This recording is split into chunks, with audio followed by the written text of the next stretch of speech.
Hey everyone, we are live. Really excited for this live stream. Thank you for Me everyone too. who's joining.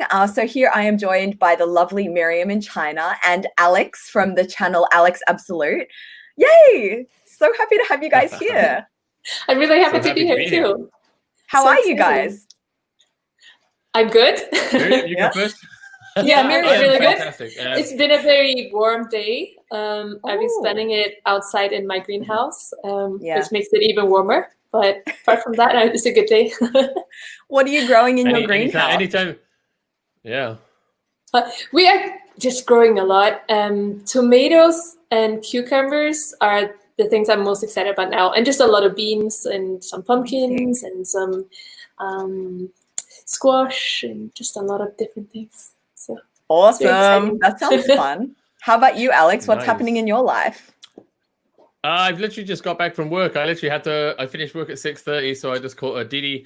I live about, I guess, 15 kilometers from where I live. Yeah. So I just rushed back home, quickly ate Yeah. something, a couple of glasses of baijiu because it's a Sunday night, and finished now for the next 8 days. And came in here. It's super super hot. So if I look Yeah. like I've been through the works, it's probably because I have. Yeah. Like AC's working. I don't know if you can hear Yeah. that. So Yeah. life is good. I finished now for 8 days, and I fly to Chongqing tomorrow evening. Oh, Sounds fabulous. so exciting. And how are you, Amy? Yeah.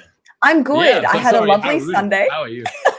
Oh no, you guys are the stars of this show. I'm good. I had a really lovely Sunday. I went and had byung byung noodles with some friends for lunch, Oh, and then I nice. went and had a weekly tea tasting session. It's becoming a bit of a tradition here, so that was really nice as well. So basically, a day full with friends and a lot of Chinese things. Like I love Chinese food, Chinese tea.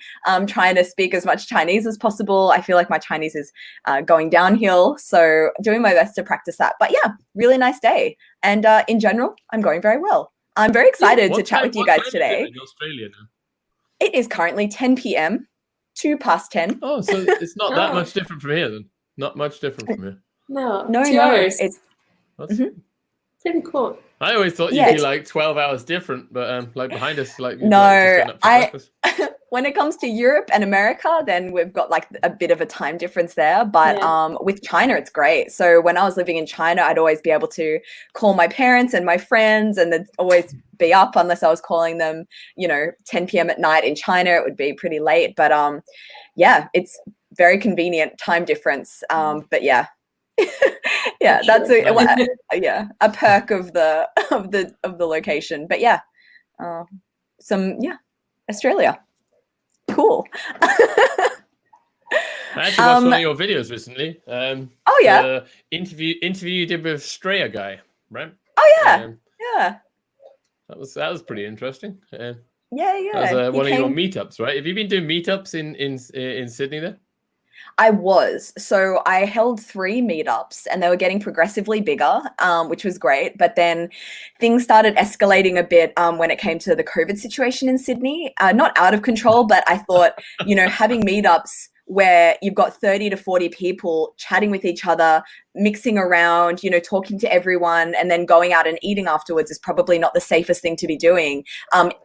Before, Sydney was going really well and there were 0 cases of community transmission, but now it's like getting a little bit more serious. So we've stopped that, but we'll be starting it again as soon as things, get back to normal again. It was so much fun because usually I'm traveling all the time and, I have friends, but they're all in different places around the world. And it's been really nice kind of being in one spot for, a couple of months and actually starting to make a community. And I want to keep growing it and bringing together Australians and Chinese people and people making new friendships. And it makes me feel Sounds really amazing. happy. Yeah, It people does making sound good. The friends. community Like, part's some of the. oh, sorry, I I think cut the you off community there. part's one of the best parts of YouTube. Like Oh when you have yeah, subscribers and people that constantly. Well, I've got a couple of subscribers. A guy John S. a couple of other guys. Shenzhou, I can see him in the live chat, my comment section of here. But there's a couple of people, and like when you start seeing people comment all the time, it's quite nice, because then even though you've never actually met them, I've even got some that are from Wenzhou now, and there were 2 people that were like, "Hey, let's meet up sometime." So maybe I can have like a 3 people meet up soon. You should like put it out there, and then, you know, you never know who's gonna come. And yeah, for me, YouTube has been great. I've made such lovely friendships with both YouTubers and subscribers. Some of my bestest friends now are subscribers. So it's really nice. It's a perk of the job, I guess I could call it a job. Doesn't feel like a job, but yeah. But yeah, sure. Today, our topic is going to be about what it's like living in a Chinese city compared to what it's like living in a Chinese village. Because if you aren't aware with who I'm sitting with right now, I'm currently sitting with someone living in a Chinese city and someone living in a Chinese village. So, Miriam, can you share with everyone at home where you're currently based? So I'm living in Qinghai province. It's a very large province in China in the northwest. We live in a small village. It's my husband's hometown, and it's about 5,000 people living here, but it's kind of spread out. It doesn't feel very big, but it's also not like tiny village in the middle of nowhere. It's about 40 minutes drive to the nearest city. So it's also not, it's really not in the middle of nowhere. Some people think that, but it's convenient, but still rural. So. Oh, awesome. Yeah. So you're from a village, you're living in a village. And Alex, where are you currently based at the moment? I currently live in Wenzhou, which is in China terms, they call it a small city, which for me is kind of mind-blowing, because it's got 9.6 million people, and including the counties, it's like 4,000 square meters. And then people are like, "Oh, but yeah, but it's a small city." And I'm like, you realize one of our biggest cities in England, London, is like 8.6 million people, and it covers like 400 square miles. So it's like it's like a tenth of the size. There's a million less people. And it doesn't feel so bad when you go out to the countryside. Like I love like, and when you say city, also I live on the edge of the city. I purposely, when I bought a house here, I bought it right on the edge of the city, so I can go like out the back of my house and we're right into the city, and then I can go the other side of the house and just go completely into the wetlands, which is like this huge area of like just water and just peace, calm, and tranquility. So that's really nice. It's good to have that. Amazing. I'd love to go there. Usually when I'm in China, are welcome anytime. Oh, amazing! I would love to go. I've actually never been to Wenzhou before, so I don't really know too much about it. Yeah, we should organize a real meetup. Like we can do a live stream. You might be waiting a while. You just might be waiting a while. I don't know when I'm going to be able to leave my country. At the moment, we're not allowed to leave, and I'm just like, I want to go somewhere. But I completely vibe with what you were just saying, Alex. It's because usually when I'm in China, it's all very busy and loud, especially if I'm in a city, and it's so nice having a little bit of that nature escape and having, you know, a bit of quiet amongst the loud chaos, busyness. But I guess on the other hand, Miriam, do you find you go a little bit crazy when all the time it's a little bit quiet and all the time you're surrounded by kind of tranquility and nature? Like, do you crave some city, or are you happy with how it's going? I think because sometimes we need to go into the city, sometimes to meet other people or to do errands or whatever. So we do get maybe at least twice a month, sometimes even like once a week, we're going to the city. So I'm never away from the city far enough, like long enough to crave it. Oh, that's great. The best of both worlds. How long, where is your closest city, and how long does it take to get there? I don't know how far it is, but it takes about 40 minutes, 30 minutes. Depends a little bit on the traffic in a car. Perfect. So it's pretty close, and it's Xining. And also another city called Dachau, but we usually go to Xining. Xining is a little bigger and has a little more to offer. So usually is that the capital of Qinghai province? Yeah, it is.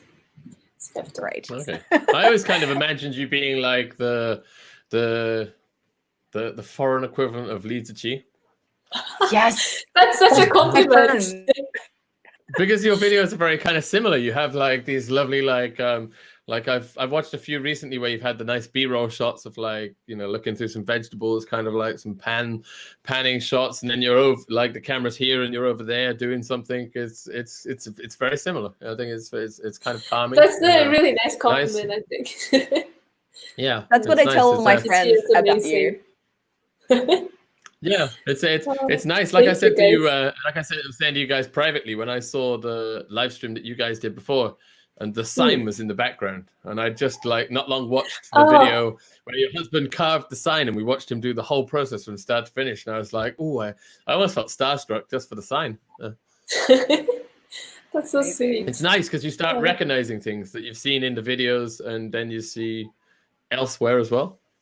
I don't know, maybe that's me just being kind of weird. I get kind of it's nice to it's nice when you follow channels and you can see stuff and it kind of all starts to fit into like not a story but like like a love story. I see what you mean, because I see that with Lisa too, like when she makes clothes and things, and then like a couple of videos later she's wearing them doing something else, and I see what you mean. I can see some very different levels. It's good. I guess, love it. I guess she has a lot of backing though, right? Yeah. I think she's got a lot of backing. I think my internet I is think she has lagging a now, little but I bit. think in the beginning she didn't. So she's pretty cool. Sorry guys, I think my internet is like a few seconds behind, so I think I have like a slight lag, so I think I completely cut you off just for a second there. But yes, I completely agree. But I tell all my friends that your videos really remind me of Lisa T, and you're like the Western version of Lisa T. So everyone go and follow Miriam China. Everyone go and follow Alex Absolute. Great channels, great resources to teach you more about China. So do that right now before you forget. So today we're going to be talking about the topic of living in a village versus living in a city. So I have some pre-prepared kind of prompts here. So first, I just wanted to get into the topic of what it's like in terms of convenience between a city and a village. Is there anything you'd like to say about like, what it's like? How's convenience living in a village? Have you got access to things like Didi or what else is there? Why am I? How do you get your takeout in a village in China? So we don't have Didis. We don't have Waimai, and we don't have. I know we talked to Alex before about the running man, like the kind of people who do little errands for you. We don't have that either. Yeah. But the thing is, like a Didi is not really necessary. They have another solution. So we have a crossroads in the village, like or outside the village, just close to the big road that goes into the city. So if you need to go into the city, you just go down to the road and you stand by the road. You can take a bus if you want, and you can just wait down a car. And cars usually stop, and then you just pay like 10 RMB, and they take you into the city. So that's how we go into the city every time. We just take a car on the road. So that's kind of convenient. But Waimai, we don't have. Nothing delivers here. What about Kuaidis? Like, if you have a package being delivered, how does that get to you? Is that just an arrive at the door? I mean, in the city they arrive at the door, but here there's another crossroads where there comes a car and the car stops there and stands for a couple of hours. So they'll call you and tell you that there's a delivery, and you just go pick it up. So it's not very far, maybe 5 minutes walk.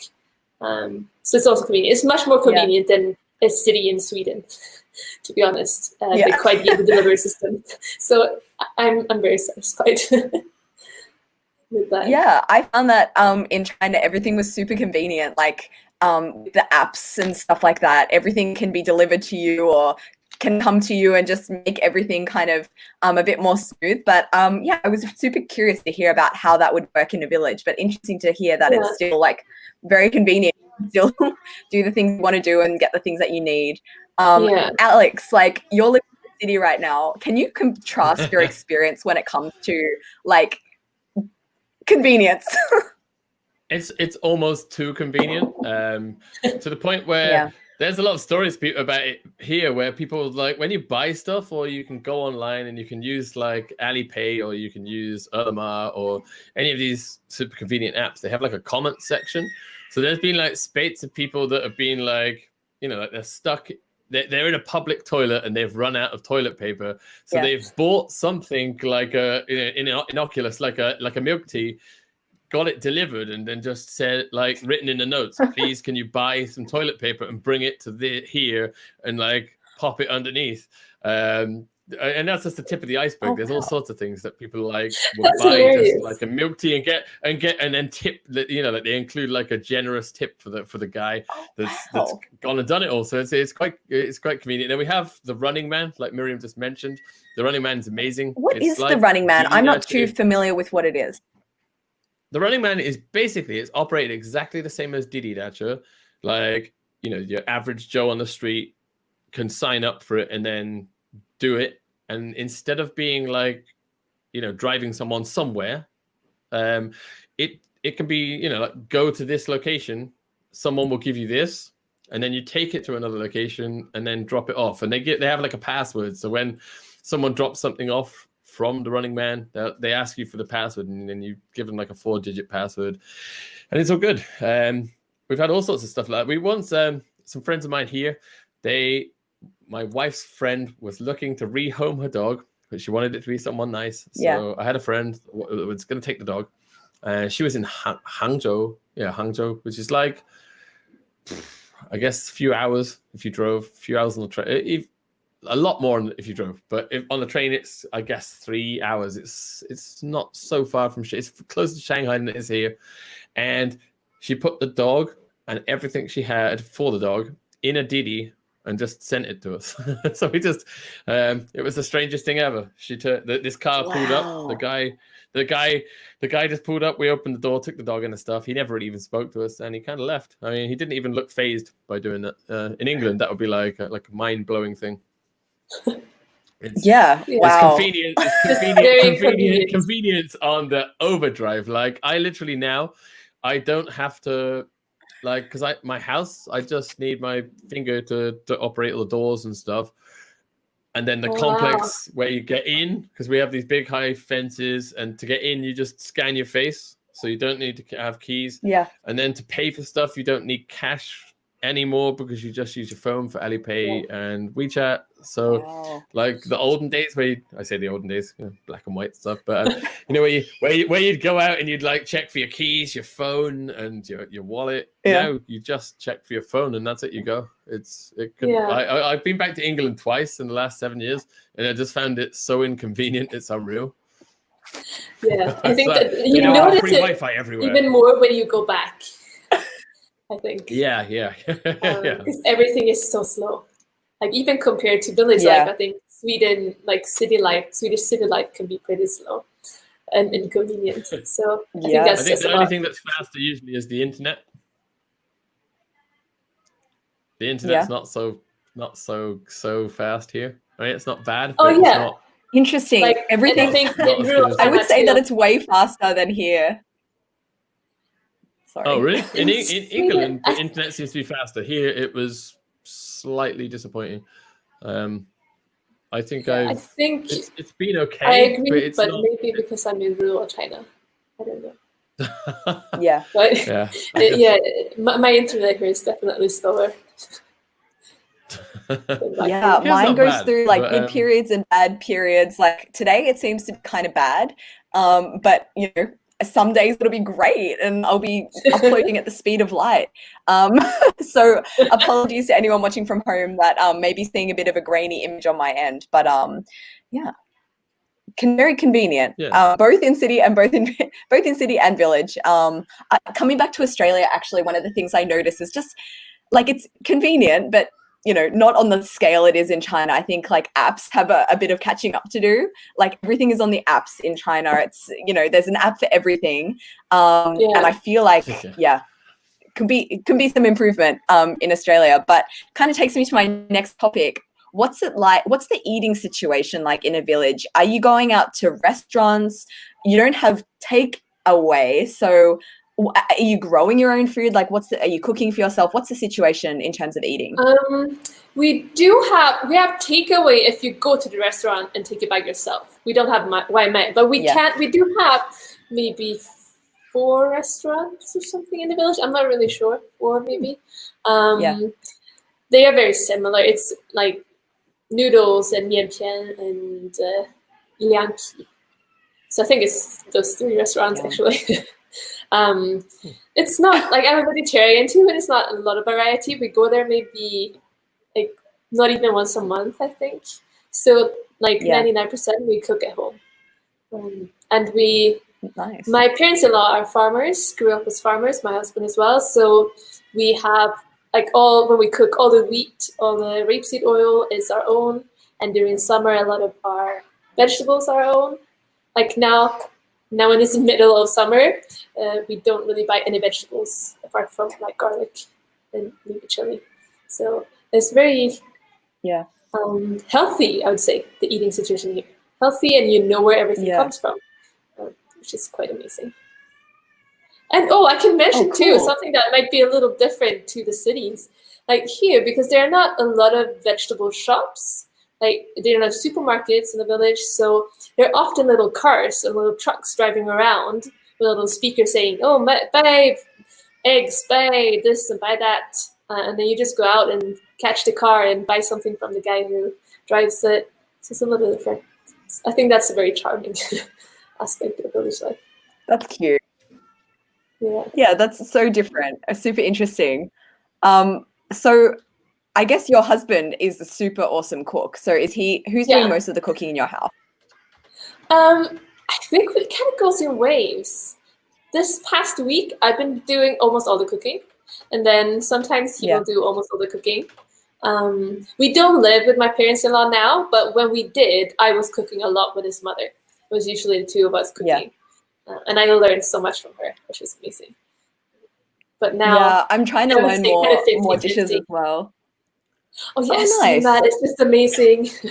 I love it. It's not amazing. I think you have to eat it before you call it amazing. I'm just thank you. I'm trying to get some more cooking practice now that I'm here and I have a kitchen and access to a lot of Chinese supermarkets, and I've been cooking up a storm. So loving that here. But Alex, what about yourself? What's the restaurant eating food situation like with you and Wenzhou? It's kind of changed my a lot of things have changed for me since coming to China, because for me, the whole way, like from when I was, not when I was born, obviously you don't cook when you're born, but from as young as I can remember, I've always cooked with my mum, my dad, like all through growing up, even through like high school, like even from a really young age, you'd have cookery classes. So I'd cook with my mum and pre-prepare stuff and practice stuff that I was going to do for school. When like we'd have this thing where we'd have like almost like a rota, like not really a rota, but like I guess like a pattern where my mum or my dad and my sister, because I have a younger sister who's 4 years younger than me, also moved to China. She lives in Shanghai now. Wow. Used to live in Wenzhou, but she was a real teacher in England, and I said you should come out here. It's much better. So the year after she came out. But I digress. Anyway, so what we used to do is we'd always take turns. Like there'd be one person who'd do the cooking, somebody who'd do washing up, somebody who'd do everybody had like a different role. So I've cooked a lot and I'm used to cooking a lot. I like cooking.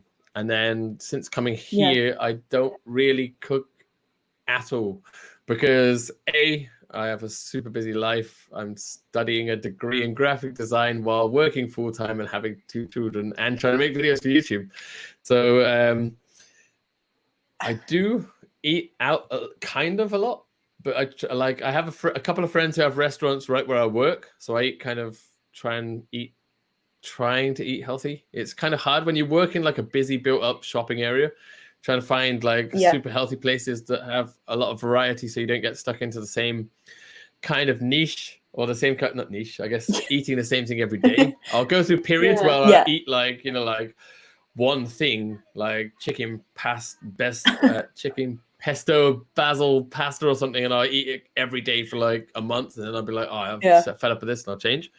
But then I do eat a lot at home because we have my wife's parents who retired and then started working for me and my wife. They basically come and do a lot of help with the children and cooking. They cook sort of like because I work very strange hours. I work weekends, like all day Saturday, all day Sunday. Monday and Tuesday I have days off, and Wednesday, Thursday, Friday I start at 5 in the afternoon till 9 at night. Oh wow! So So random.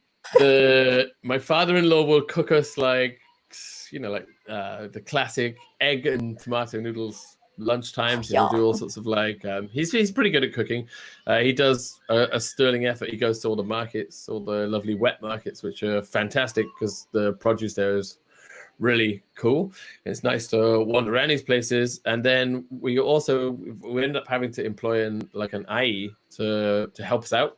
So she comes every day for like 4 hours in the afternoon, and she does a lot of cleaning, and then she cooks the dinner so that it takes the pressure off everybody, because there's basically 4 adults and 2 children, and it's super busy. So I would love to be cooking myself more, because I've grown up in the countryside and not city, and I've always grown up cooking, and now I kind of don't do both of those. So well, it sounds like you've got a lot on your plate, Alex. Like, I have no idea how you're able to do it. Like, 2 kids, juggler, full-time job, doing YouTube as well. Like, that's a handful. And kind of brings me into my next topic.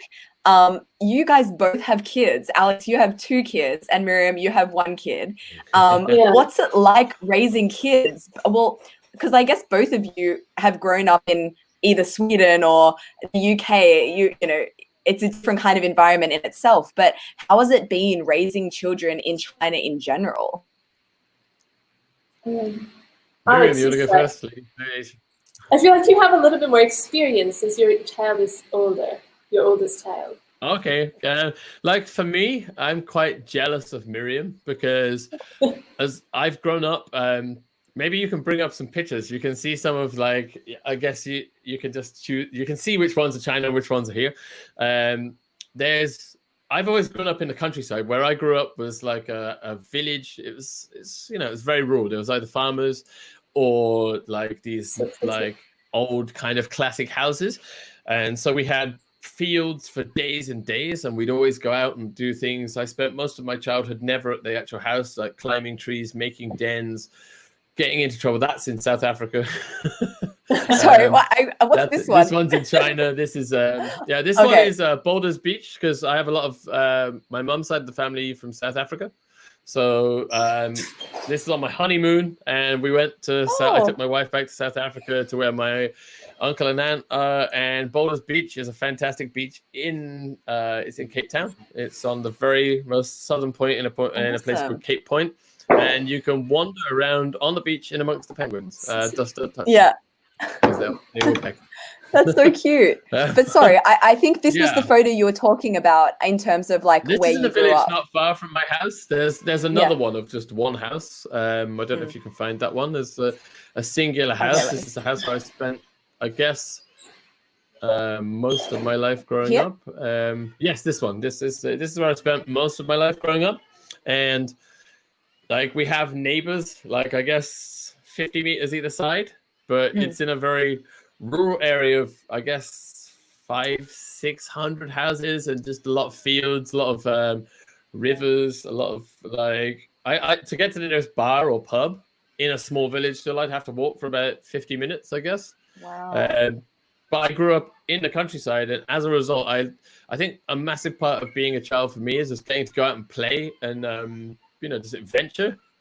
And that's why when I bought the house we're in now, I didn't want to be right smack bang in the center of the city, because you just can't get that kind of adventuring. You can't get that kind of stuff. And at least it's not going to be quite the same as where I grew up, but we've got that. And like I go out and I take my son out I put a child seat on the back of the bike, and we go out riding and finding cows and all sorts of stuff. We go out, my friend has a boat, so we go out on the boat and go exploring. So nice. And I'm trying to, I love the city for the convenience, but for being a child, I think the countryside is just an amazing place. It's just somewhere where you can go and you can have a lot of fun in a much more relatively safe environment than in the center of a big city where cars might knock you down. So I kind of would love to just do something like Miriam and just move like out of the city.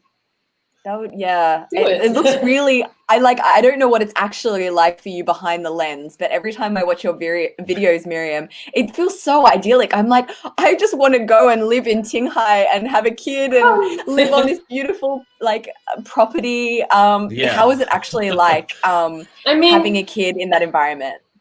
I must say, like my videos, I obviously show what I like. I mean, I Yeah. have bad days too. I just don't feel very inspired to film. Well, of And course. it's doing those. So, I mean, raising a child is amazing. And then, of course, there are difficulties as well. I think, like Alex said, just the fact that we can let him out in the garden and play. And like, even if he's outside, like our neighbors, we have like a little area. There are a lot of tiny little areas where neighbors kind of just sit down, and then they often bring their grandkids, because a lot of the time it's the grandparents caring for the child, and the kids just kind of play around. It's just next to the street, but it's not really dangerous because the cars will drive slowly and it's not a lot of cars. So someone will often be out there too, playing with other kids. And so yeah, like Alex said, it's kind of free, kind of safer in a sense. Yeah. But then on the countryside, there will also be, piles of garbage and piles of bricks and Snakes. rusty. Yeah, I guess we haven't seen any snakes. Yet, but, We have rats. here actually. We have cobras. Oh wow, Oh? that's just scary. Yeah. One of my colleagues went out the other week, and I try to think where on my social media you can see it, but there was cobras in the park just messing around by the side of these stairs. That's I actually scary. found one going across the road. If you look back on one of my cycling videos, you'd have to go back quite far. And there's a part where I followed this black snake across the road with a GoPro. And then it suddenly puffed its neck out and stood up like a cobra. And I'm like, oh, and just What? like, bail. People say Run Australia away. is terrifying. Like, I can't remember when I've Yeah, ever pretty much seen a everything there snake. kills you, right? I mean, I've never seen Well- a dangerous snake. In Sweden, we have snakes, but they're not dangerous. So I've never seen a snake, I don't think, unless Oh, it was like really? someone's pet. No, it's not like something that I see. wow.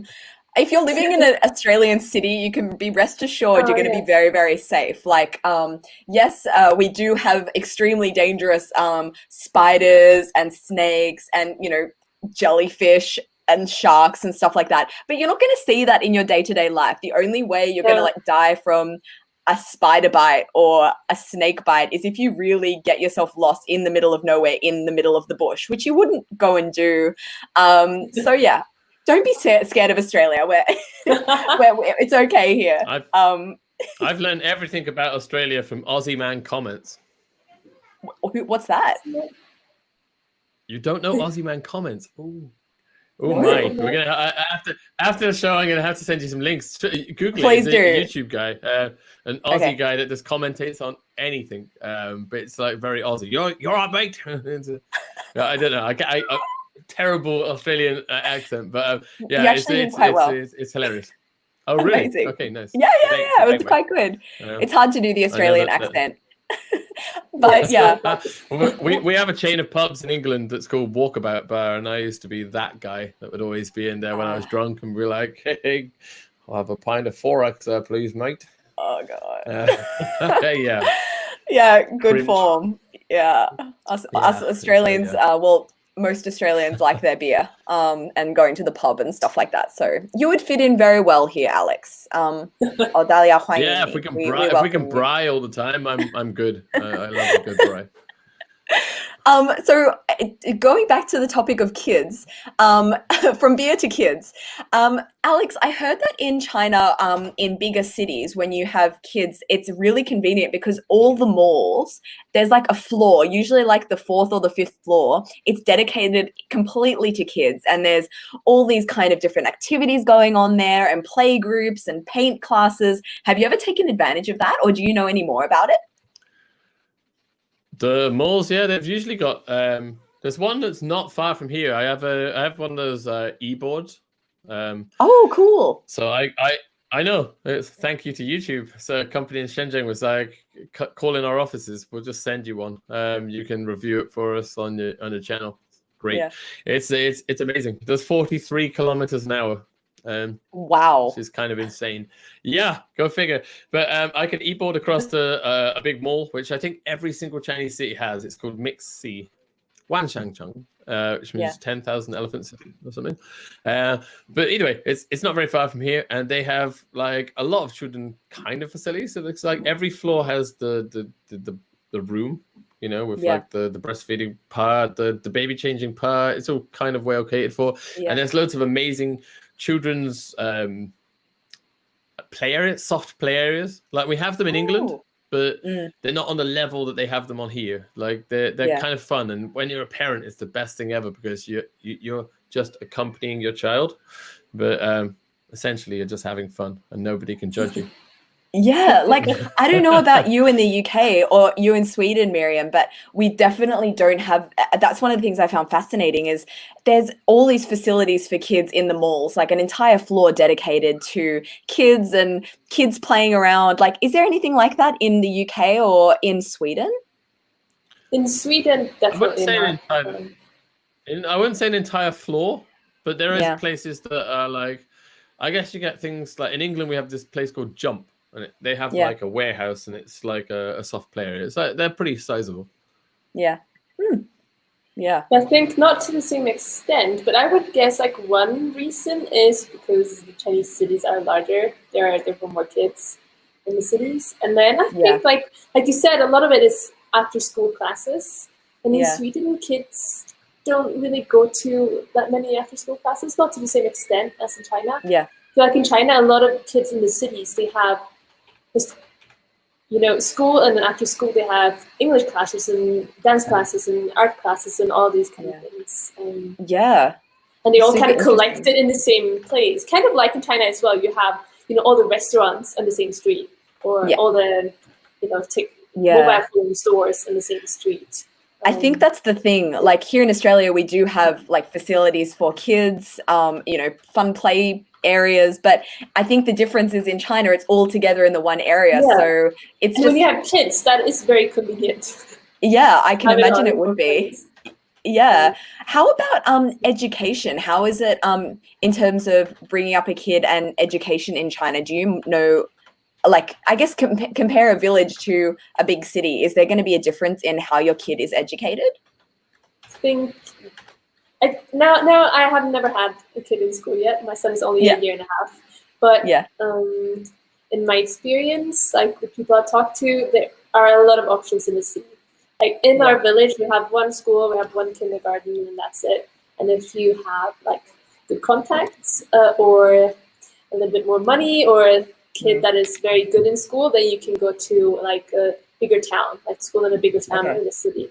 But most kids go to the school here, and that's only one option. But in the city, you have a lot of different type of schools. You have international schools, and you have Chinese schools, like public schools. But even within the schools, you have like different, kind of Montessori schools, or focusing on like dual language learning, and more options, I think. Interesting. And usually, in the city here, we do have a lot higher in the city. Yeah. As well. Yeah, in the city we have a whole array of different things. Not Shanghai. If Shanghai or like Beijing or one of the really big international cities would be where you would want to go for like a super, super international thing. We have some international schools here, but I would never really I wouldn't pay. A, they're ridiculously expensive. Yeah. B, a lot of the stuff which is international it's not so international. Like I went to take my son to a trial day at a really expensive kindergarten. It's a famous one from Hong Kong, and if you want to roughly guess the prices, it's 50,000 per semester, and there's 2 semesters a year, so it's like 100K in English. That's like 11,000, and it looks dope. It had like for a kindergarten. The last half, for a kindergarten, international I kindergarten. didn't even pay that for university here in Australia. But a lot of its selling point of it is that they have foreign teachers. But when I took my son there, the foreign teacher was from Thailand, and she basically spoke, I guess, the Thai equivalent of Chinglish, and she just ripped off classes from Gymboree. So I was like, nah, no, I'm not paying that money. Also, my wife works for the government, so we can get the half price at public kindergarten. So that works out about 2,000 per semester. So it's about 4K a year. I have a question about that. I heard, I'm getting my sources from along the grapevine with other university students. I don't know in person anyone who is having kids in China right now in my immediate circle. But I heard that kids who have come from a Western family aren't allowed to attend like a Chinese school, like an all Chinese school. Is there any truth to that, or is that just something I've heard? No, not at all. Can I just address some people in the comments? Yes, on my please comments do. at the same time. To Stephen C, he said, Alex and Miriam, Chinese mother-in-laws are notoriously overbearing and difficult. How did you find yours? I don't know about you, Miriam, but for me, mine are fantastic. My wife's parents are amazing. I don't know how we would survive without them. They do so much. They're so nice. They're always, that they will suggest what they think is to be done, and they kind of like, they have their own ideas, but it's us, and they kind of help us. They're amazing, and nothing like any of the rumors that people say about mother-in-laws. And also thank you to Michael Liberate. He said he sees snakes all the time. He lives in Sydney, Hornsby, Sydney. I don't know if you know that, Amy. I do know Hornsby. Okay, so he lives in there. Thank you for the super chat, Michael. It's that was pretty cool. And but how did you find your in-laws, Miriam? Amazing. I have a very my relationship with my father-in-law is not we don't talk a lot because he doesn't speak Mandarin. So we have a lot of communication issues. But my mother-in-law speaks very good Mandarin, so we talk a lot and have a very close relationship. She's amazing. And of course, there are differences in culture and I guess age difference also matters, because her thoughts and my husband's thoughts are also very different. But in general, she's just amazing. And it would be very difficult to do what we do without her. Yeah, she helps us a lot. I actually have a subtopic here about culture. Can you walk us through a little bit about what your village life and local village culture is like, and how that plays out maybe in the family atmosphere? Can we define a little bit culture? So it is a very big topic. So I guess that is a very big topic. Okay. Do you mean more kind of traditional, holidays and things like that as well? Yeah. Because I think how are people in general, how are people's views different to maybe what you experience in the city? How do people are there differences in how people think or how people go about their daily life? Or I think in general, now I'm just speaking in general terms, because of course it differs from person to person. But I think in the villages in China generally are more traditional. They're more traditional thinking in more traditional ways, and you can see it in the way they celebrate holidays, and they celebrate weddings, I think, and funerals. A funeral here is often not a celebration. What do you say? But kind of almost like a celebration, almost like a celebration, like a send-off, I guess. Yeah, but people are together, the whole family and extended family. It's just a big event, and it can go on for over a week. Wow. People just get together and they cry together and they eat together and they go out and parade in the streets with music and all of that. And in the city, that's usually not possible because people are busy. People are not farmers. They can't just not go to work for a week or 2 weeks. So generally in cities, weddings and funerals are shorter, I think. Yeah. It's kind of what happens here, because we've had 2 deaths in my wife's family, the older kind of generation, but they and you see it a lot. They do this. What they do here in Wenzhou at least is when someone dies, from the time they die until the time they are cremated, they just have a non-stop party, or they like to call it looks good to be busy. So they will have all of the family members around playing mahjong, playing cards, drinking, listening to music. And it's not, like you said, because everybody's busy and they have jobs. It's not all the same people, but everybody will rotate in and out. So it's still like I had a friend here he's gone back to America. If he's watching this, Patrick, hello. He got super angry because the house behind him had one of these things, and it went on for a week, and it was like a week of just week-long partying, which involved with him finally cracking after a night of drinking, and he just joined in with the parade at the end of it, because they have this big parade where everybody dresses in white, and they kind of they I think here, I don't know about everywhere else, but here it's quite popular to employ people to be professional mourners, and they kind of cry and make a wailing and like make a big fuss behind the car as it's got the body in it going down, and people are all wearing white, and at some point they take all the white clothes off and they burn them, and sometimes that's like an intersection in the city. It's not usually well thought out. It can be quite hectic with some of the weddings here, and they let off fireworks like everywhere. I love fireworks, but they let fireworks off everywhere. Yeah. Wow, that is absolutely fascinating. I didn't know that happened. Yeah. The funerals, I've been to one, like one in the family, and it was such an experience, so different from the West. We would just have, 2 hours in the church, and that's it. I guess you can really see that cultural change when it comes to festivals or weddings and funerals. I went to my first wedding in China last year, and it was so different to what weddings are like here in Australia. I was just blown away, and it was so much fun. I think when I get married one day, I want to include some of those fun elements that happen in China. It was such an experience. Miriam, did you get married in China? And Alex, same question for you. We got married. We had our wedding in 2018. Yeah. What was it like? Did you have a traditional Chinese wedding? Yes and no. Like for me, it felt very traditional Chinese, but there were a few things that we didn't do, and like a few rules that we didn't follow. I think it was also kind of some things we couldn't do because I was a Westerner. Like they can't pick me up at my house because that would be too far away, and like pick me up at my parents' house. But generally it felt very traditional. I will make a video about it at some point. Yeah, no, that would be really fascinating to see. What about you, Alex? Did you have your wedding in China?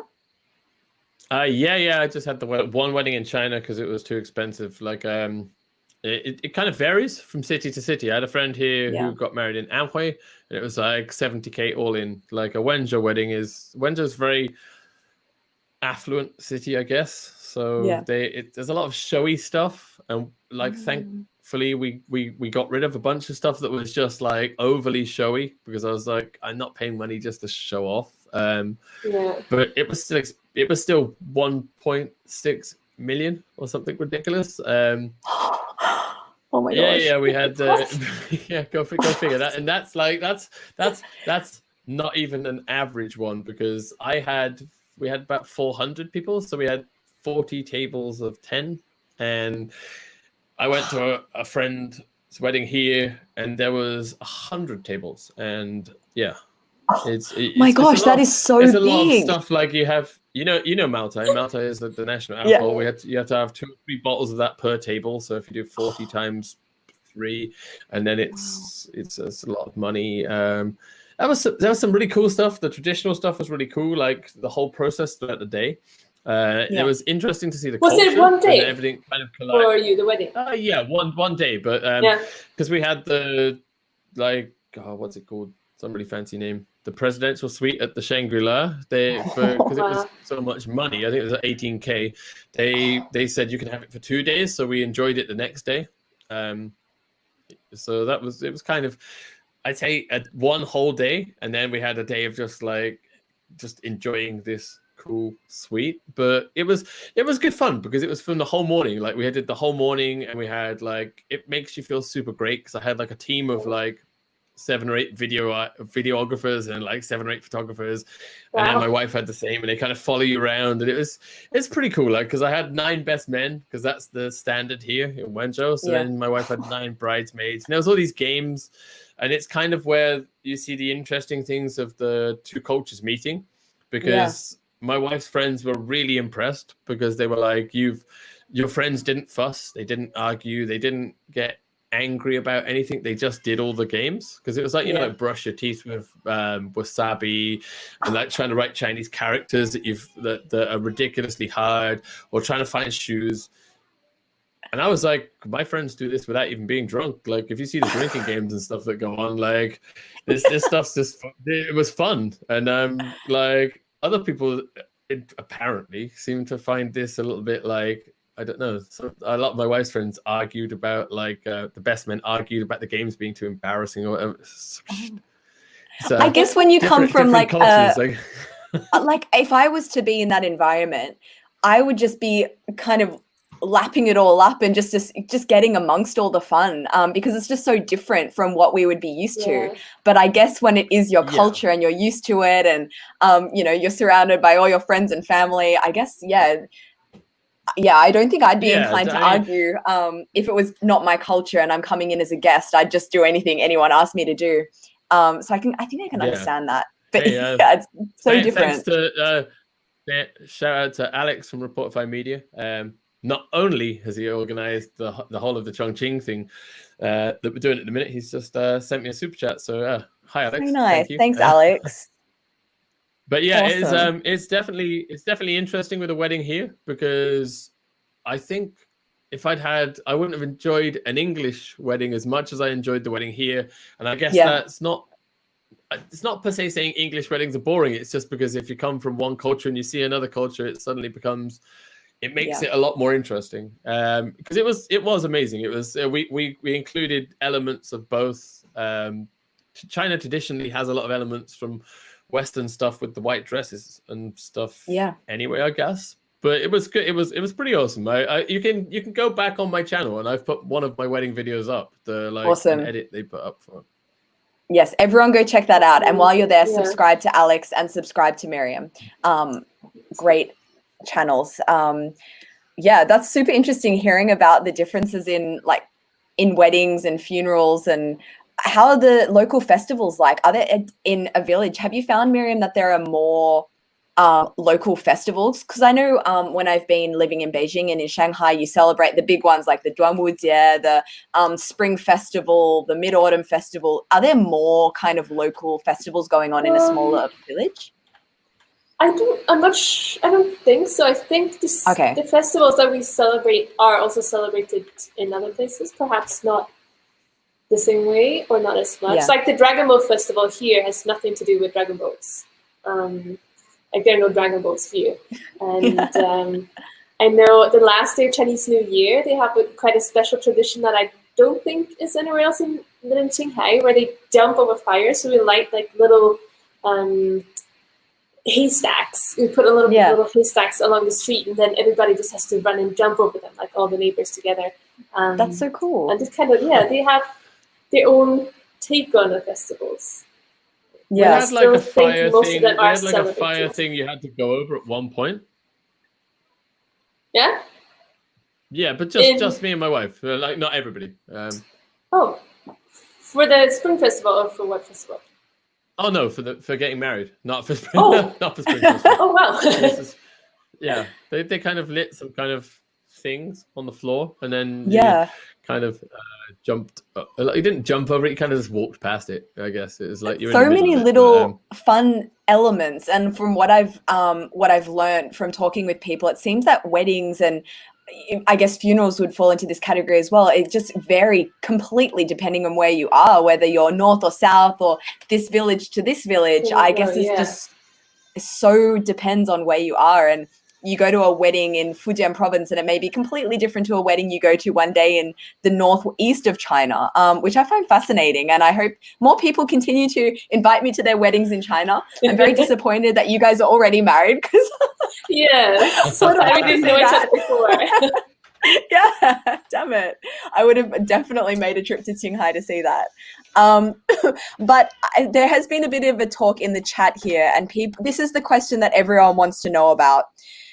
What's it like, guys? City versus village when it comes to the toilet situation. Okay, my favorite video of on Miriam's channel is the video where she explained the toilet situation in Qinghai. And if you haven't already seen this video, it's like the best content out there on YouTube at the moment, like one of the best content. And so can you guys walk us through? Miriam, we'll start with you. What's the toilet situation like in a smaller village? You don't have to leave out any details. We want the hard details.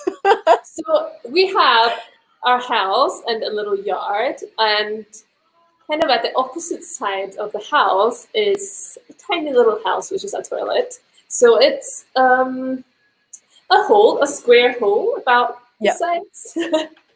And that's where we do what we need to do, basically.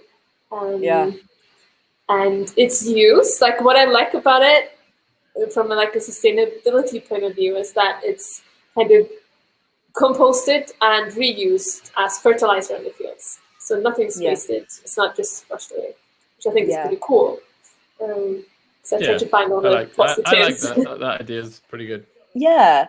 And another thing that you mentioned to us when we were chatting the other day is how you can watch the stars. Like that's the thing. Like it can be quite annoying when you wake up in the middle of the night and you need to go out to the bathroom because you need to get dressed, you need to put on your shoes, you need to go outside.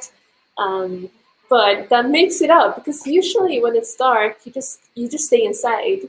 But because here, especially in the summer, the sun sets very late, so usually you're not really out after the sun sets. But if you go to the bathroom, you have to go out so you can sit.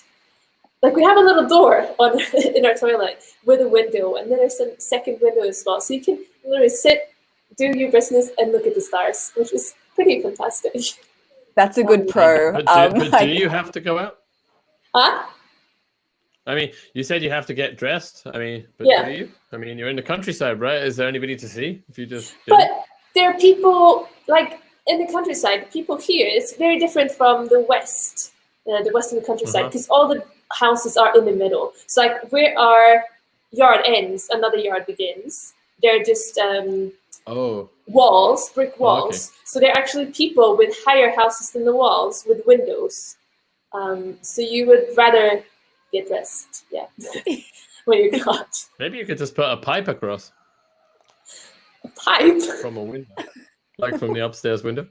A pipe! Oh! It's like MacGyver, we've all seen that, right? It's just get a series of straws. Just put all the straws together. I'll see what my husband says about that. Oh my gosh. I think we've already gone too far. That's hilarious. Well, Alex, we'll move on to you. For people who may not have been to China before and haven't visited like a Chinese city, can you explain to us what the toilet situation is like in a typical Chinese city? I mean, it varies. Like, there's a lot of people that always say, "Oh, it's so terrible for the toilets here." It's not really. It can be. If it depends where you go. If you go to like where I work in like an older sort of commercial shopping center, and it is. If you go to the public toilet areas, it's kind of Fausty. I wouldn't ever really want to use them if I didn't have to, but. A lot of schools and stuff will have their own toilet facilities, which are great. Like my school's toilet facilities, thankfully, are amazing. All homes will have Western style toilets, and you'll get a kind of mix.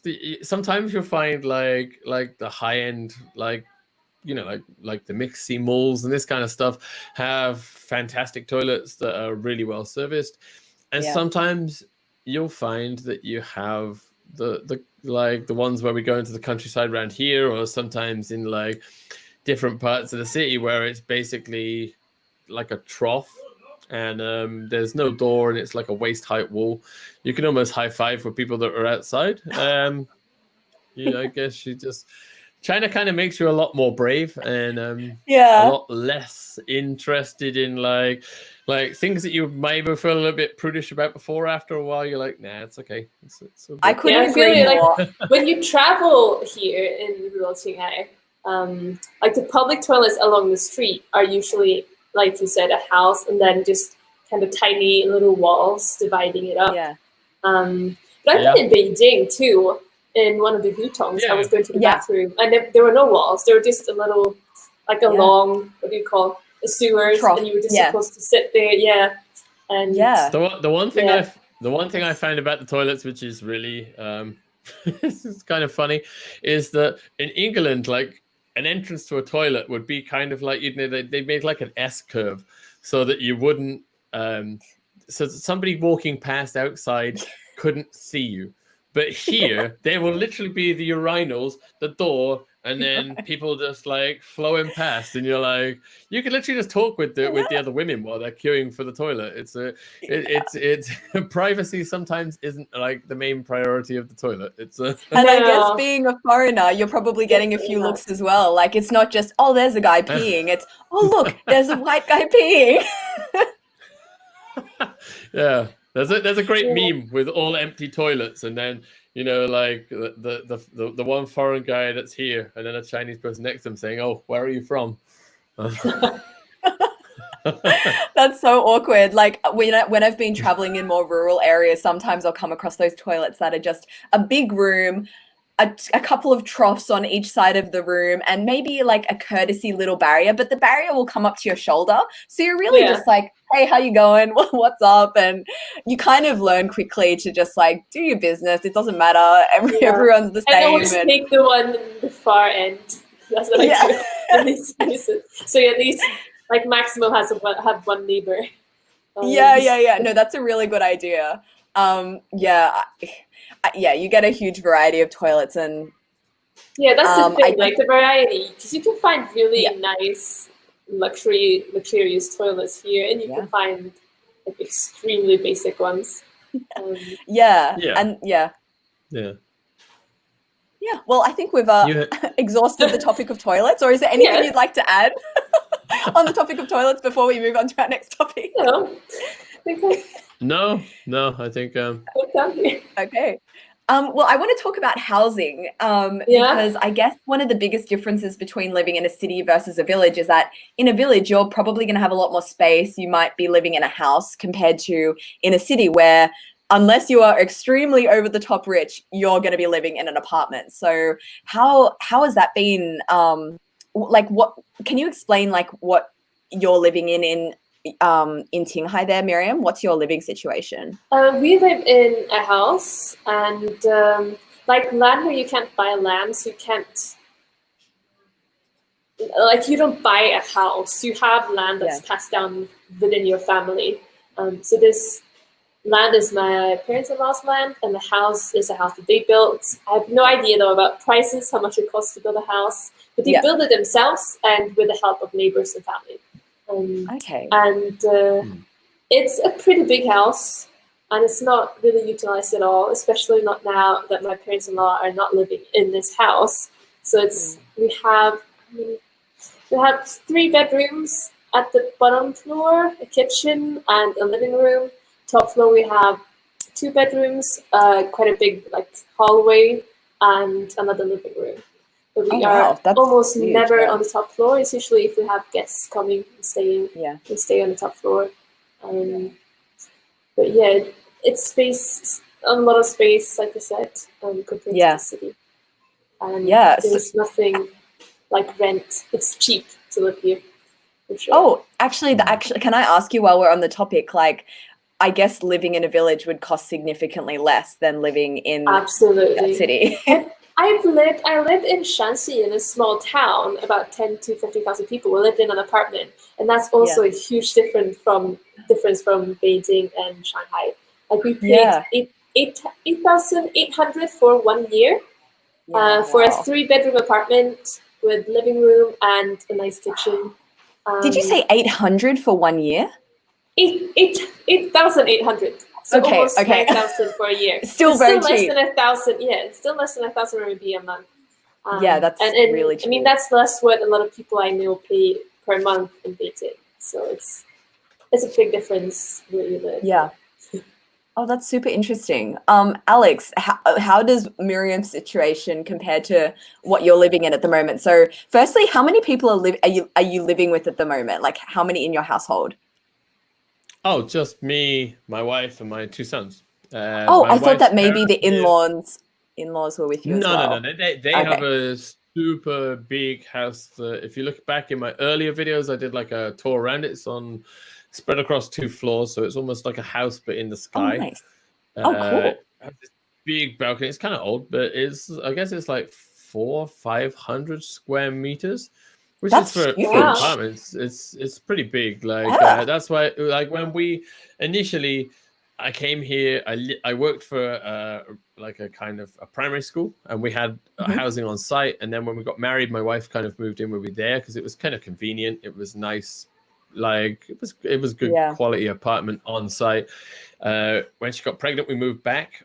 We moved in with her parents because they had this big house, so we lived there for 2.5 years, which was really Yeah. cool because in a house that size, I think if you were all crammed together, it would be super hard because you'd always be in Yeah. each other's faces. But like we had basically an apartment within an apartment upstairs, and then they had like like their own space, and then we had the big communal space downstairs because we used to have like here every time it's a festival, um, Ah, you have people round. I think Yeah. yeah. this is one thing I'd like to add was that I think having a Chinese family kind of opens another door which a lot of other people don't see because you see into these Yeah. the secret behind the scenes kind of thing. You get like this behind the scenes experience of Chinese life because there's a lot of festivals, so we'd have a lot of people around, and it was nice. I used to at one point I had private classes from the house, and I had my own area where I could just teach and have like a bunch of students around and have like a classroom set up, which was cool. But then we moved into our own house because I bought this place in 2014, I think. And Mm. it's strange because in China you buy and then they build.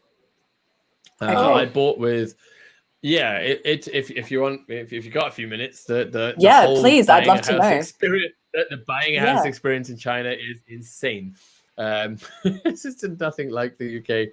It's like the UK seems so serene compared to buying it here, because I guess because there's so many people that want to buy the houses, they have to make a fair way of doing it. So what we had to do was I had to give them 100K RMB to buy a ticket into the event. Right? If you don't buy a house, they just give you it back. It's like I guess it weeds out people that are not serious about it. So then Mm. you can buy as many tickets as you want. I was okay with one. I didn't want to buy anymore. And then they take your ticket number, and after a while, they put you in this huge like exhibition center. And then there's rows and rows and rows of people, and all of a sudden the screen starts like cycling through numbers, and it'll just stop on one number. And if it's you and it's got your name and your number, you can go through to the next stage, which then the next stage through is like where you can say, I want this house. And then they take it out of being able to be purchased, and Yeah. you pay another, I think I had to pay 39% of the total house value there and then it was mine. That was it bought. Wow. Didn't get to move in at that point, but that was their bought. But you literally, when people's numbers were up, I think we took half an hour until our number came up. We actually got the exact house we'd wanted and selected because Oh, that's I don't know, nice. it's pure luck. But it was mad because you would see people, their number would come up and they would just sprint like an American football player, and they'd just be like, bam, out the way, bam, out the way, like shoving each other out the way, jumping over people, jumping over fences. It felt like a Royal Rumble in like the WWE to try and buy the house. But then we got the house and God. paid for it. But then we still waited, I guess, a year and a half until we were able to go legally into the house. I mean, we sneaked Yeah. into the property via some, like sneaking into a building site type thing you do when you're a child. But it was about a year and a half after until it was completed, and we had not the keys because there's no keys. It's just all fingerprint stuff. But you were allowed to go in there. And then because in China, I think building materials are much less regulated. You usually air it out for at least another year. So we left it for at least 8 months, 9 months while we got everything. Because the weird thing when you buy, if nobody doesn't know, my English is terrible today. If you don't know, when you buy a house in China, it's usually just a concrete box with no electricity installed, no anything, no plastered walls. It's just a barren concrete box, and then you do everything. Luckily, I bought with a housing company called Wanke, which is one of China's biggest, and they said for 1 RMB, we'll do all of the decoration for you. For what? 1 RMB? How? 1 RMB, yeah. Because they're a massive company, and they kind of included all the bathrooms were done, the floors were all done, the plastering was all done, it was painted. What a deal. 1 renminbi. I don't understand how that is possible. They had a more expensive deal that was much, much more expensive, but what they considered was the luxury deal was basically like 1970s grandma style, and I was like, nah. Love that. what the 1 RMB deal was kind of just like an IKEA house. It just looks very IKEA-esque. Yeah. Lots of white walls and kind of wooden flooring. But we did that, and then we had to install all the AC and we installed the AC, obviously bought the furniture. Part of the wedding deal in Wenzhou is that I buy the house, they buy the cars, and pay for most of the decoration of the house. So we got all that done, but then you have to have these kind of chemical tests where they go in and they put all this fancy equipment in the room, and they check to see the levels of things like formaldehyde and other chemicals, which we're not kind of used to in the West, because I think we've stopped using things like lead-based paints and stuff. So that was kind of a little bit to get used to. But it's quite interesting to buy a house here.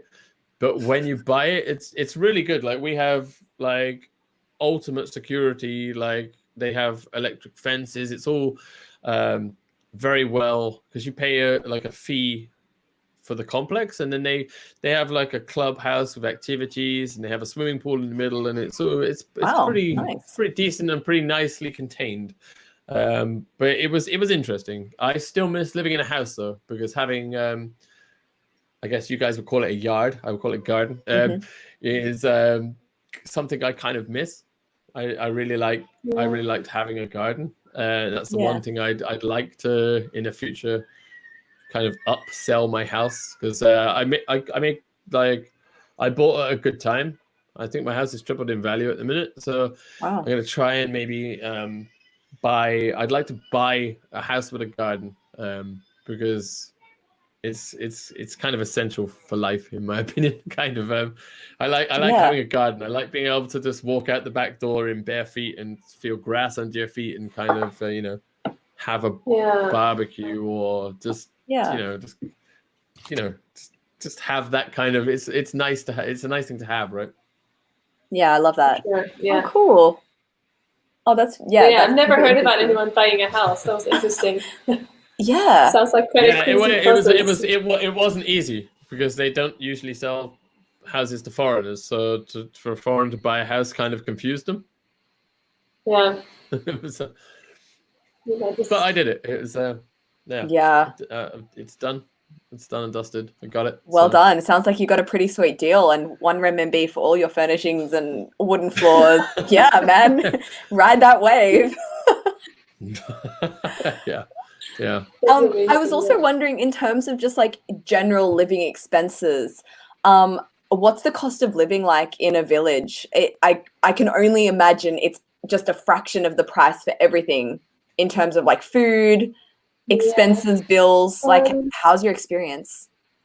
Because we produce a lot of our food ourselves, it's not very expensive. But when you buy vegetables in the village, they're a lot more expensive than when you buy them in the city, because they don't have that many, and they can take a higher price. Yeah.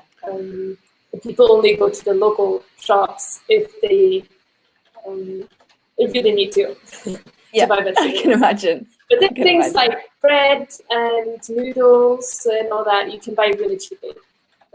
So are the majority of people in your village growing their own food? Are most people, they're farmers? Most people are farmers and they will grow their own crops. But Okay. vegetables, most people don't have a very big garden. They have a Okay.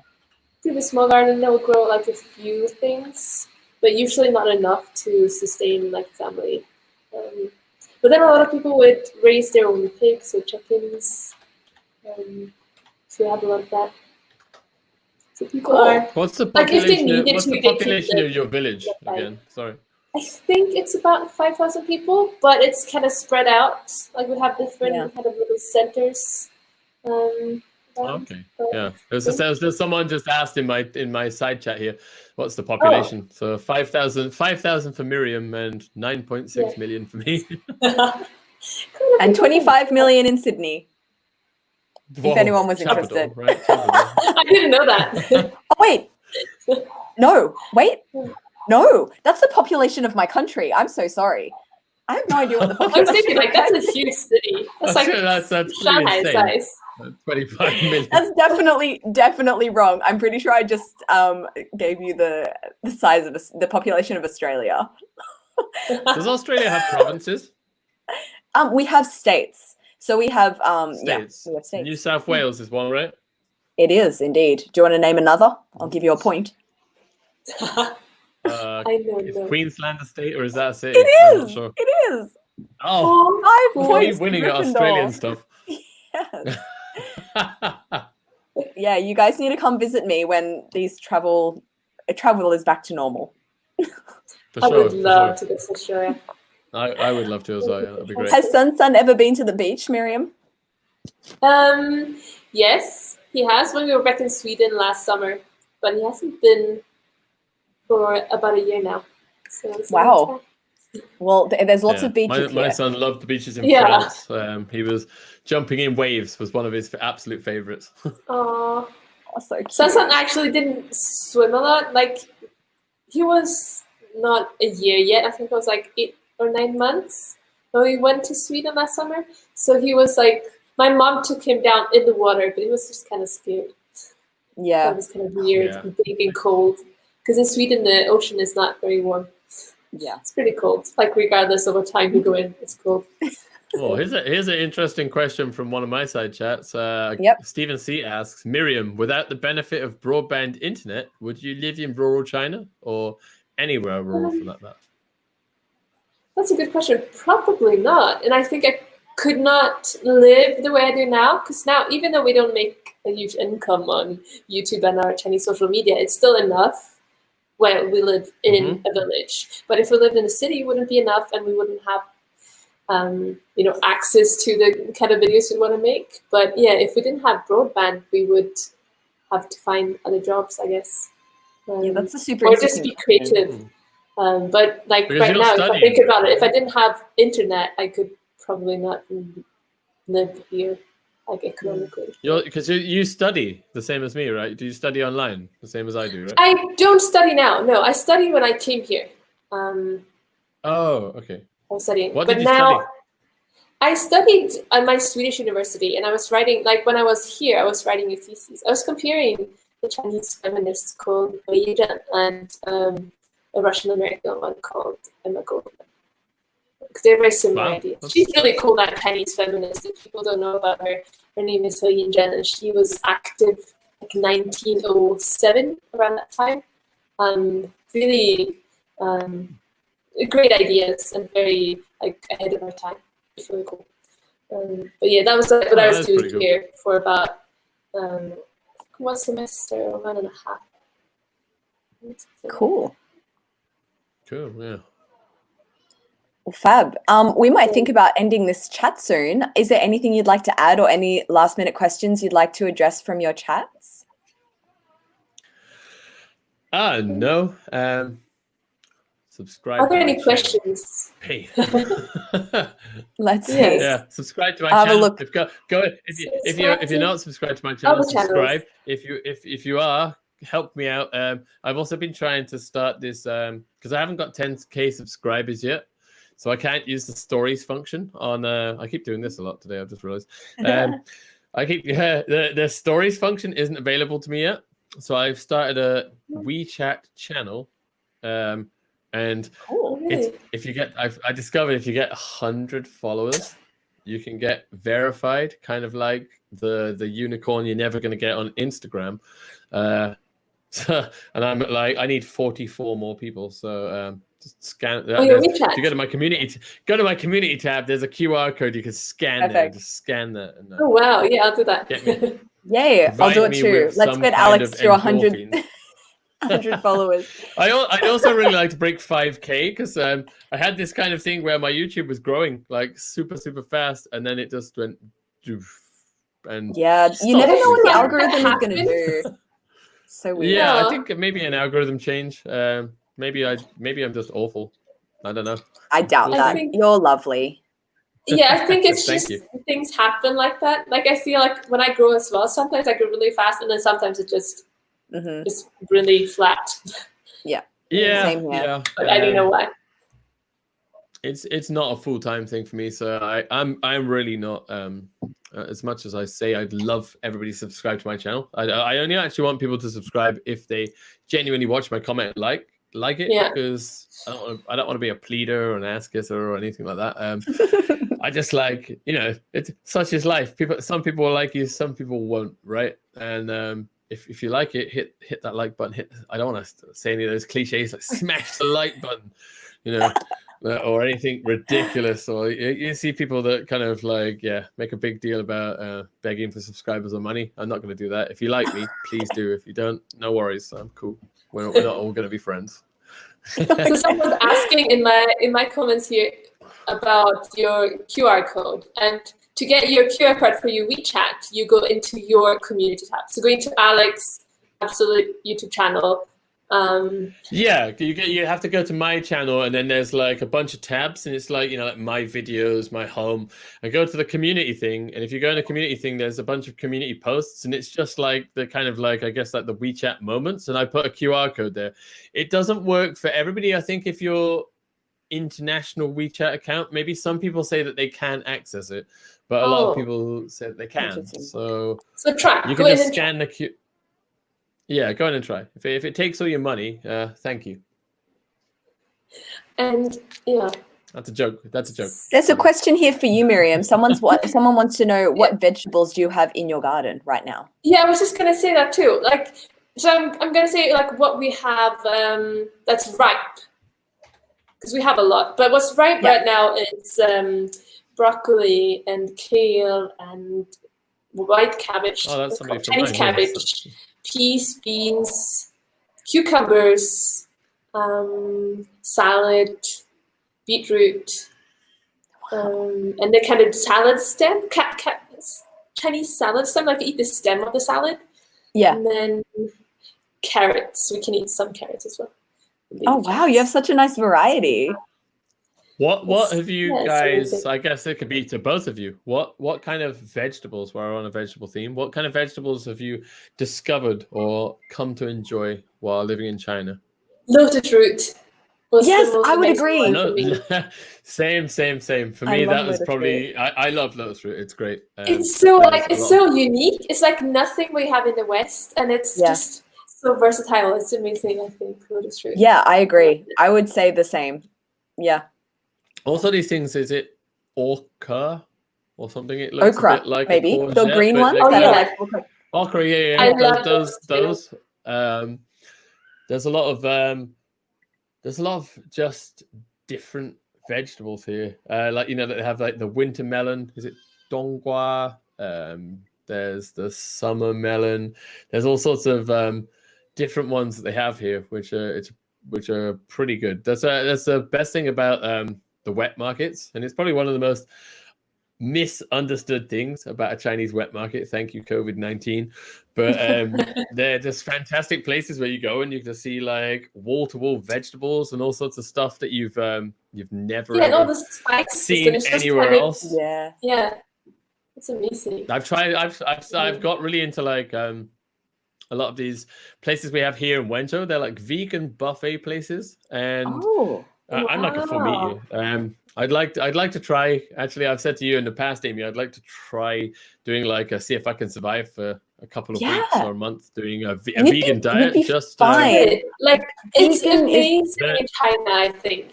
Like The thing compared is- Yeah, to because Sweden, like the variety, like all the kind of tofu and products, like the Although- tofu skin and the tofu rolls. tofu has it's so amazing. many like different Yeah. varieties and different incarnations, which is great. But we Yes. have these places here. Me and some of the guys that are in the side chat, Roman and Johnny, go to, and they're like 20 RMB all you can eat vegan buffets, and they're Wow. pretty Wow. good. So cheap. I really want to go Yeah. now. That sounds You should. awesome. But like, Alex, if you guys Give me a come, video. I will take you. it sounds awesome, but you have to be That's careful. If you're going to go vegan, like full on vegan, you have to watch out like what they cook. Like on the surface level, it may look vegetarian or vegan, like it's just tofu and some greens, but maybe they're frying it with animal fat. And that's one of the comments Yeah. I got when I did a vegetarian in China and vegan in China video. There were a lot of people being like, no, you can't just go to Hot Pot and order a hot pot and put vegetables in it, because the hot pot itself is actually made from animal fat. So if you are planning You have on to like going, ask. if you're going full on like to the extreme, you have to be careful of that. But vegetarian and to be, yeah, if you're a bit more of a relaxed vegetarian, so easy in China. Yeah, and I think like sometimes we ask, sometimes we just don't want to know. Like what is private or what is like. But I think like here, even in Xining, there's an amazing vegan hot pot place that I love. Yeah. I know they have a restaurant in Shanghai, but we went to the one in Shanghai too. But it's just fantastic. Like it's absolutely amazing. There's so much food for vegetarians and vegans. So much variety compared to the West, I think. I think someone knows the name of the salad stem thing, apparently called a celtus. Yingwen? Celtus. Oh, Celtus. Oh, no, sorry. I was like, Yingwen, that means English. That's a strange name. Yeah, for I was food. like, oh, In Chinese, it's called that's Wosun. not what I meant to say. Wasun? There's another one called Yeah. Kongxing Tai, which is empty heart vegetable. It's like a kind of dark. Love that. It's the translation. I think the translations of a lot of Chinese stuff is some of the best things that you can just transliterate for fun. Yeah. You look at a lobster. It's a dragon shrimp. Oh. You know, a Celtus, turkey. yeah. All my students, when I used to work at the primary school, I say, and what do English people eat at Christmas? And they'd be like, fire chickens. I wish they were called that. I wish. Roast chickens, 'Cause yeah. it's Fire just the chickens. literal translation of it, but there's Yeah. some amazing literal translations for Chinese, which it's just heartwarming. Love it. But Yeah. empty heart vegetable, poor vegetable. Amazing. Well, I on guess that it was note, left at the altar. oh, poor vegetable. I'm going to go look it up and give it some love. Well, it's been really lovely to chat with you guys, and I hope you Yes. have a lovely week ahead. Everyone, go make sure you're following Miriam and Alex on YouTube and on Instagram, and get Alex to his 100 people on WeChat. Yes. That's And, all right. Thanks, Alex's WeChat. Yay. Is there anything you'd like to add, or are we good to say goodbye? Let's do it again sometime for sure. Yes. Yes, agreed. Let's do it again. This was fun. I learned a lot. It was fun. It was Yeah, great. true. It was good to hang out with you guys and just have a light-hearted conversation about some good stuff. It was fun. Yeah. Thank Yeah, you. it's always fun to talk to the people with China experience. Yeah, 100%. Because they're also different. Yeah. Even though we both, like all of us, are kind of China YouTubers, our experiences are also different. 100%. Yeah. Yeah, it's a really I cool think, community, yeah. very diverse. For sure. Absolutely. Cool beans. Well, have a great rest of your evening and week ahead. And thank you everyone for watching and for joining us this evening. I hope it's been entertaining and fun. And yeah, we'll do it again soon. Bye, guys. Bye. Thank you, everyone.